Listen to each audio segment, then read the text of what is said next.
લાવ ભાઈ આગી મેં ગાડી હું હાકીશ. પણ ભાઈ તને ક્યાં ગાડી આવડે છે? અરે આવડે હે મને ગાડી, તારે જોવું હે? જો આ લગાડી મેં ચાવી.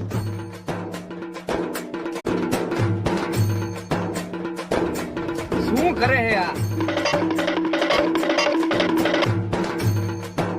ભાઈ આ તારી ગાડી ન હાલે, તારી ગાડી તો બગડી ગઈ છે. શું બગડી ગઈ એટલે? હજી હમણાં નવી જ ગાડી લીધી છે. તારી ગાડી હાલતી નથી બરોબર. હાલતી નથી એટલે હમણાં આગળ જઈને શું કરતો હતો? ગાંડો થઈ ગયો? ધક્કો મારતો તો. તો ધક્કો કા મારતો હતો? ઉભો રે તને કહું. જો આ ગાડી છે, જો પાછળ ધક્કો દીધો. જોયું? આવી રીતે તારી ગાડી આગળ ન હાલી એટલે તારી ગાડી બગડી ગઈ છે. બારે આવ, બારે આવ. બુદ્ધિ વગરના આ ગાડી એમ હાલે? હાલા લેતો જા તારી ગાડી. બીજો જા. આ મોજ આ રમો.